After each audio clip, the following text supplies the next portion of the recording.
Yorkshire lose early wickets, chasing 224 to win. For the second week in a row, Warwickshire are involved in another low-scoring affair. They put on 155, with only Burgess managing to find any real fluency. But Yorkshire had an even tougher time of it, Wokes and Norwell running riot and leaving their hosts struggling at 95 for 8 at the end of day 1. Patterson returned with an early boundary to take his side to the cusp of 100, and balance ensured they'd get there. Another boundary from the number 4 suggested Yorkshire might put up a bit of a fight, the deficit now below 50. Norwell, though, wasn't having that. Patterson bowled, off stump out of the ground, and the hosts were down to their last wicket.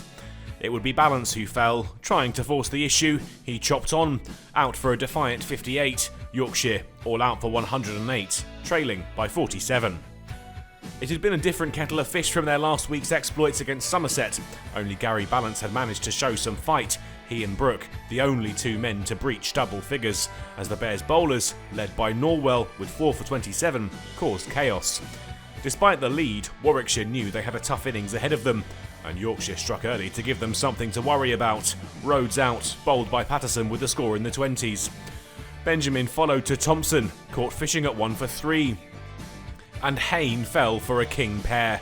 Out to Thompson's next ball, another first ball departure for the Warwickshire number 4. And with lunch looming, it got worse. Lamb out LBW for a duck. Sibley and Burgess stuck there through to the break. The lead's now 87, the Bears with some thinking to do. They ticked over to 50 after the break, the lead now heading towards 100, and the pair started to look resolute and like they could be the key for the Bears. And the 5th wicket was worth 50 when Sibley worked one off his legs for a single. The England opener looked in decent touch after the break and could have found his way to 50. But Thompson denied him that opportunity, out caught behind for 45, his resistance at an end. And he had another in the over, Wokes out for a 3-ball duck, the catch for Duke, much more straightforward this time.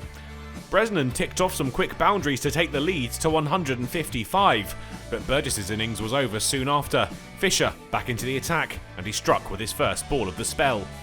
The lead, though, was starting to look handy under Bethel and Bresnan's watch, and it was up to 177 when Fisher had another. Bethel's off stump removed.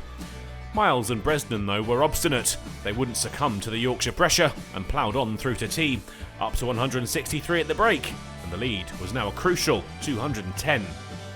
Bresnan's knock came to an end on 36, out LBW to code after tea, and Norwell fired off some quick boundaries in response.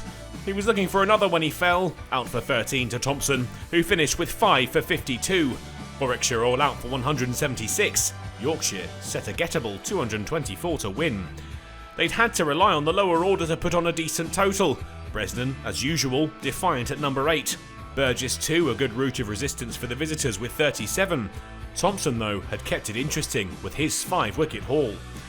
And the Bears were in the hunt early, just 1 on the board when Wokes saw Hill depart. That was 18 when Lythe went, caught by Bresnan off Miles. Balance and Milan stopped the rot for a time. They chipped away at the deficit and took the score up to 50 before the end of the day. Much better from the hosts. But they'd be 3 down before the close. Milan out to the last ball on day 2. A huge wicket in the context. Bresnan with a 3rd successive catch. This one, the pick of the bunch. Despite the wicket, Yorkshire have plenty of time and just need 174 more for the win. But the Bears have been bowling beautifully. Wokes and Norwell particularly effective. Day 3 should be a corker.